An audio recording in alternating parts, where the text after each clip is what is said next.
11조에 대해서 좀 이야기하려고 합니다. 아멘. 네. 제가 간증이라 할까요? 뭐 설교는 아니고요. 제가 왜 11조를 이렇게 강조하냐면요, 강압이 아닙니다. 저는 하나님으로부터 받은 것이 있기 때문에 이렇게 11조에 대해서 강조를 합니다. 말라기 3장 10절에 만군의 여호와가 이르노라, 너희 온전한 11조를 창고에 들여 나의 집에 양식이 있게 하고 그것으로 나를 시험하여 내가 하늘 문을 열고 너희에게 복을 쌀 곳이 없도록 붙지 아니하나 보라.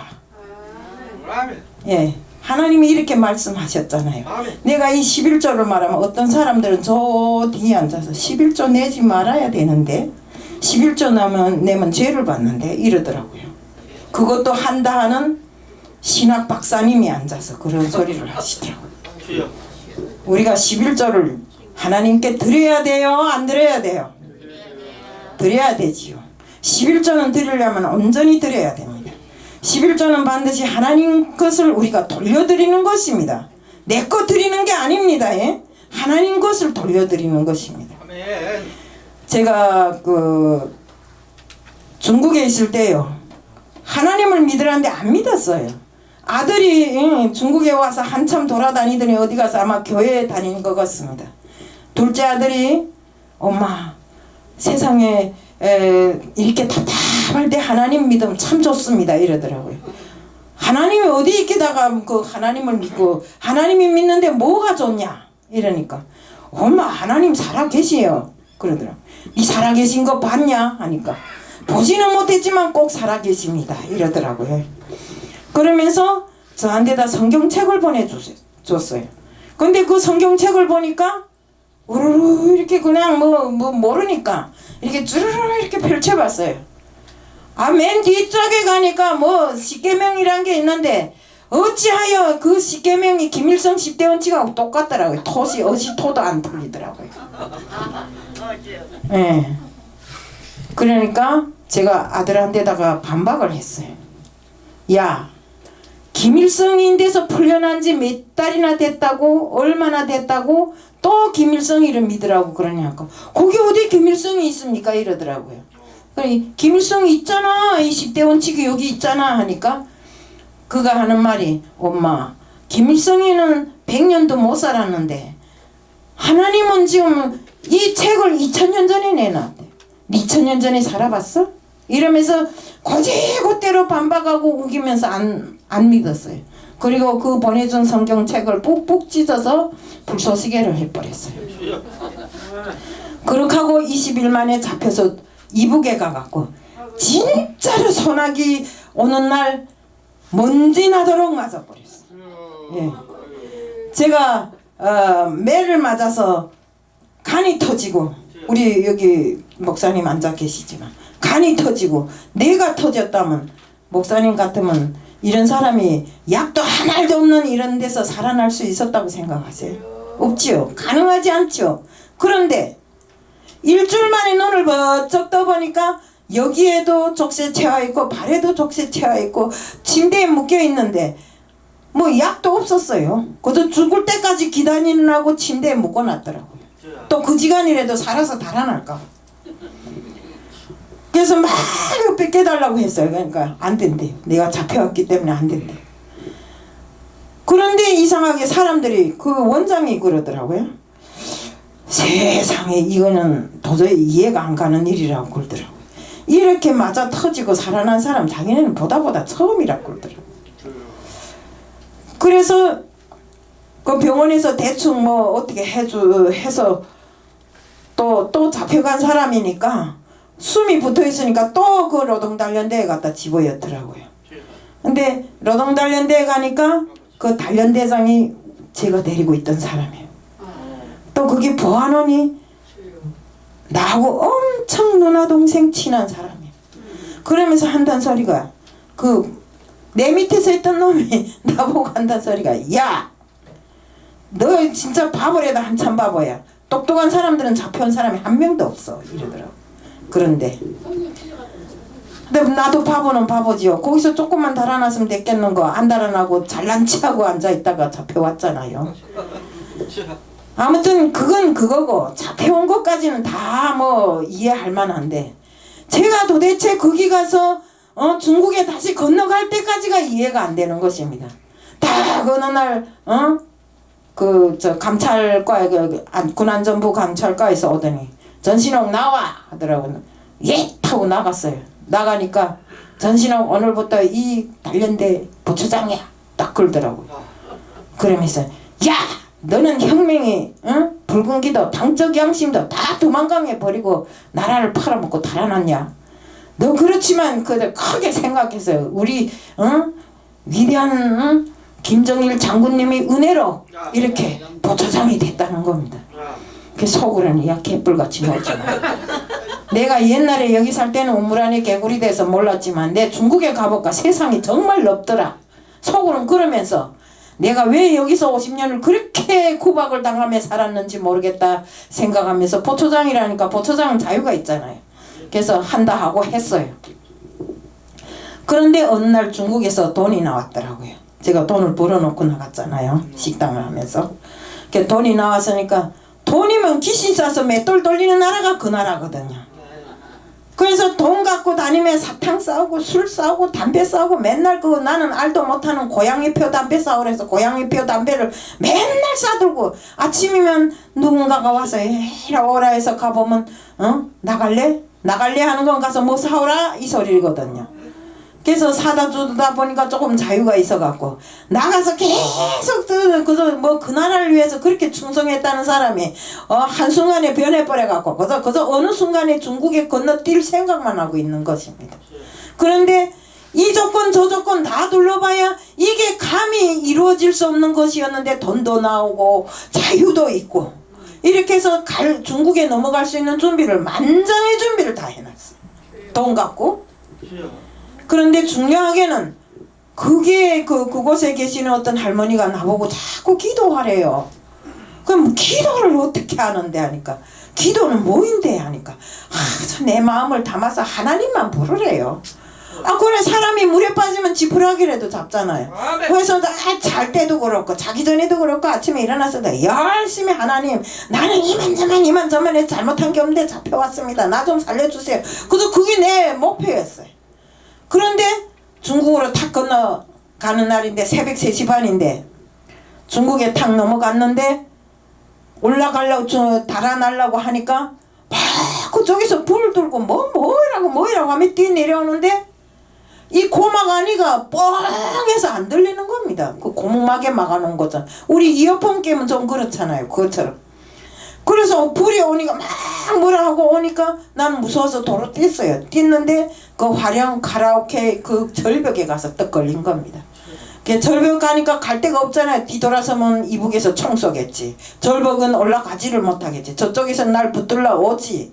사면초가 아닙니까? 그 순간에 그렇게 6개월 동안 하나님 부르면서 기도할 때 하나님 이름이 이 목에서 안 터져 나왔어요. 그런데 그 순간에 하나님 나 어떻게 하랍니까? 이러니까 말이 쑥 튀어나오는 겁니다. 그 순간에 이 말과 함께 이 귓구멍에 막혀있던 고무마개 같은 것이 뻥 하고 튀어나오는 그런 감이 나면서 귀가 들리는 것입니다. 근데 그쪽 사람들이 막 뛰어내려오면 전신이 니 구할래 오먼째 니라 이해하지요? 예? 전신오게 달아나지 말고 니 여기로 오라. 우리가 너를 지금 마중 나왔다 이겁니다. 그 다음에 깜빡 생각해볼까 내가 그 사람들한테 돈을 매긴 겁니다. 그래서 죽기 살기를 그쪽으로 뛰어갔어요. 뭐 오죽 잘 뛰겠어요. 마라톤 선수에다가 훈련을 그만큼 받은 사람이 그걸 막 날아가듯이 뛰어가니까 그 사람들 나보고 총알 같대요. 어떻게 그런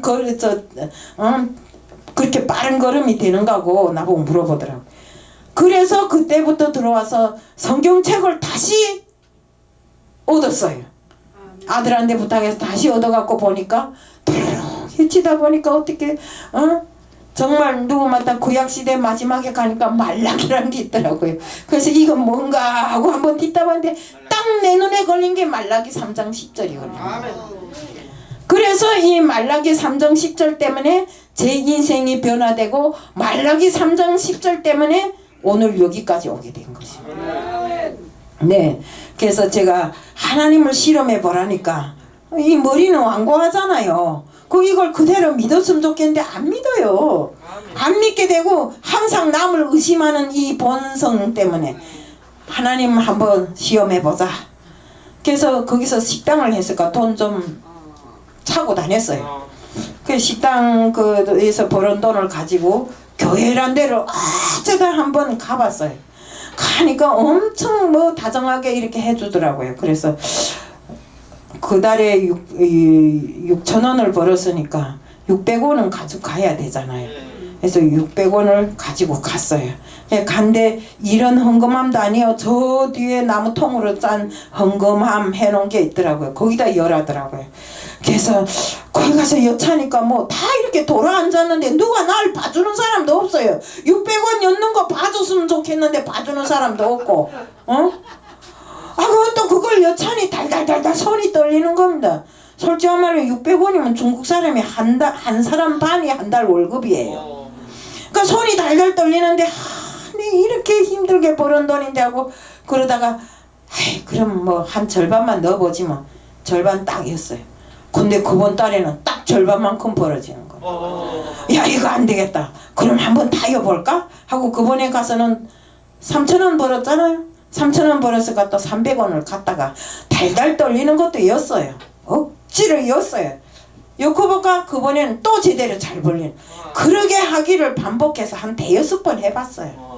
근데 그것이 정말 꿈인지 생시인지 모르겠으나 거짓말같이 진짜 누구마다나 이 실험해보라는 게 그대로 이루어지더라고요. 그래서 지금까지 저는 11조 하면 제일 무서워합니다. 세상에 하나님 말씀 중에 제일 무서운 게 11조입니다. 마귀가 오거나 사탄이 오거나 이건 뭐 두 번째 문제고, 나를 굽힐 수 있는 건 11조밖에 없다 이거. 그래서 어디에 가서 무슨 일을 하든지 11조에 대해서는 저는 무조건 해야 되는 겁니다. 근데 어느 날 전번에 꿈을 꿨어요. 왜 이 11조를 제가 들고 나는 꿈 꿨는데 어디 꿈에 나보고 11조 도둑놈이라 하더라고요. 나 암만 생각해봐도 11조를 도둑질해 본 적이 없는데 내가 왜 11조 도둑놈이야 하니까 네가 믿음 교회에서 너 아프다고 돈 쓰라고 5만 원 준 거 왜 11조 안 내냐고 그런 거예요. 그럼 내가 5,000원을 내야 되는데 안 냈더라고요. 보니까 왜 그 돈을 내가 관리하고 있었으니까. 꿈만하게 생각한 겁니다. 가지란데 아직 내 주머니에다 안 였다 해서 11조를 안 연 거예요. 근데 그게 꿈에서 어떻게 나타난 거예요. 저는 항상 11조에 대해서만은 진짜 송곳같이 나를 찌르는 것 같아갖고 송곳으로 나를 찌르는 것 같아갖고 그걸 속이지를 못해요. 그러고 그 돈이 내가 하나님께 바치는 돈이 아니라 하나님이 돈을 내가 꽂던 걸 돌려드리는 돈이라고 생각했기 때문에 돌려드리는 돈을 빼먹으면 안 되잖아요. 양심 없이 놀면 안 돼요. 그래서 여기 앉은 모든 분들도 정말 이 11조에 대한 온전한 관념을 가져야 됩니다. 누가 뭐 간섭하지 않는다 해서 누가 하라고 압제를 하지 않는다 해서 누가 보지 않는다고 해서 이렇게 하면 안 됩니다. 그렇게 하고 우리는 오른손이 한 일을 왼손이 모르게 해야 됩니다. 막 어떤 사람들은 11조 좀 내고는 막 배풍을 합니다. 그 교회에다 11조 냈는데 뭐 이러고 저러고 교회 목사가 뭐 그걸 어디다 썼는지도 모르겠고 뭐 어쩌고 저쩌고. 근심하지 마세요. 하나님이 이것은 교회 목사가 잘못 쓰면 교회 목사가 벌을 받을 것이요. 아멘. 예? 그 다른 사람이 잘못 썼다면 그 잘못 쓴 사람이 벌을 받습니다. 그러니까 우리는 하나님을 향해서 드리는 그 모든 것은 하나님이 책임지시고 하나님이 아신다는 것을 누가 보지 않아도 선교 헌금 11조 감사 헌금 저는 정말 국가로부터 타는 돈은 30만 원밖에 없어요. 근데 이렇게 돌아다니며 내는 돈이 50만 원도 남아대요. 근데 이 모든 것이 그래도 하나님이 채워주시더라 이겁니다. 내가 어디가 도둑질하지 않고 남의 데서 비락질하지 않고 그 50만 원을 그러고 채우고 다니잖아요. 그리고 저는 돈은 특별하게 없어요. 그렇지만 하나님 보세요. 제가 우리 준옥자 목사님이 그 지역을 아니까 하는 소리인데 해도이동 대성당 앞에서 제가 24평 되는 식당에서 식당을 했어요. 근데 처음에는 뭐 15만 원도 벌어지고 9만 원도 벌어지고 6만 원도 벌어지더니 6개월이 지나니까 어느 날 갑자기 사람들이 막 몰려오는데 제가 2년 6개월도 아니에요. 2년 한 4개월 됐을까 한데 돈 한 4억을 벌었어요. 아 근데 딱 그 동남빌딩 지금 아인사학원 돼버렸잖아. 그 동남빌딩에서 했는데 그 동남빌딩이 경매 넘어갔대요. 경매가 뭔지도 몰라요. 쫓겨나는지도 모르고. 아 그럼 어떻게 해요? 내가 어디 가서 식당 하래요? 하면서 짐 다 싣고 나온 겁니다.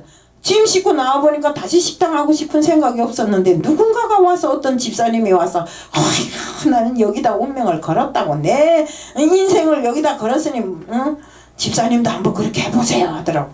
아 그래서 이렇게 쫓아가 보니까 내가 다단계 NRC 다단계가 앉아있는 겁니다. 딱 들어보니까 뭐 인생이 단번에 대박이 터질 것 같고 내가 왜 힘들게 24시간을 식당 했는가 이런 후회를 하면서 거기에다 돈 넣기 시작한 게 서울까지 쫓아 올라와서 서울 저 강남 2번 출구인가 8번 출구인가에 가면 NRC 본부가 있어요. 그 강남역에 그 NRC 본부에 가서 아카데미까지 다니면서 전국구 이 강사로 어디인들 안 다녀본 데가 없어요. 여기 앉은 분들보다 제 한국을 더 쓰시고 다녔어요. 그 다단계 하느라고. 이렇게 하면서 하나님께 놓친 게 있더라고요. 돈을 어디서 생기든가 벌면 그걸 11조를 안 내고 막 이러고 다닌 겁니다. 그러다 보니까 그 돈 4억을 다 뜯기고 중국에서 벌어내온 돈까지도 다 사기 맞고 그렇게 하고 있었는데 그 다음에 대박이 쪽박돼갖고 쪽박 차고 나 앉아서 어찌하랴 울분만 터뜨리고 남을 원망 불평하고 이랬는데 어느 날인가 제가 하나님 앞에 무릎 꿇었어요. 잘못했습니다 하고 무릎 꿇으니까 갑자기 어떻게 그 6억을 누구한테 줬는데 그게 땅이 돼서 돌아왔더라고요. 그러니까 결국에는 내가 떼운 것 같았지만 이득을 봤잖아요. 하나님은 이렇게 돌아온 자에게는 하나님 늘상 이스라엘 백성을 내게로 돌아오라 하잖아요. 여기 앉은 모든 분들도 하나님께로 돌아가야 됩니다. 왔다고 생각하죠. 왔다고 생각하지만 아닌 것입니다. 우리는 반드시 하나님 앞에 다시 돌아가야 됩니다. 그것도 거저 돌아가는 것이 아니라 회개하고 돌아가야 됩니다. 네, 진실한 하나님이 사람이 되어서 하나님께로 돌아가야 된다 이겁니다. 그래서 정말 내가 지금까지 살면서 잘못한 걸 회개하다 보면 11조가 계속 나오는 겁니다. 내가 이렇게 어디서 생긴 돈도 11조도 안 내고 어디 갔다 다 말아먹고 이렇게 하다 보니까 하나님 잘못했습니다 하고 맨날 회개를 하는 겁니다. 그리고 정말 어디에서 10,000원 생기면 1,000원이라도 해야 그날 밤이 잠이 오지. 그렇지 않으면 잠이 안 와요. 그럼 만약에 내가 헌금함에다 못 냈다면 봉투를 따로 해서 11조라고 따로 내놓습니다. 그하고 그 다음번에 갖다가 내는 것입니다. 이렇게 우리에게 11조는 가장 간단 명료하면서도 정말 우리 인생을 좌우지하는 하나님이 제일 기뻐하시는 이 11조 잘하는 사람을 기뻐하잖아요. 왜요? 하늘나라는 동력이 없고 도적도 없고 솜도 없어요. 그러니까 거기다 하늘나라에다가 우리가 보관하라잖아요. 살아생전에 물건을 가득 짊어지고 있어봐야 짐밖에 안 됩니다. 우리가 죽으면 가져갈 것이 아무것도 없어요. 억만건 부자도 가져갈 것이 없으니 우리는 지금부터라도 하늘나라 보고에다 쌓아야 됩니다. 그래서 우리가 11조를 귀히 여기고 여기 앉은 분들부터 11조에 대한 옳은 인식을 가지고 정말 앞으로 정말 11조 생활을 잘하는 우리들 모두가 되자는 것을 말씀드리면서 오늘 이 시간을 마칩니다. 감사합니다.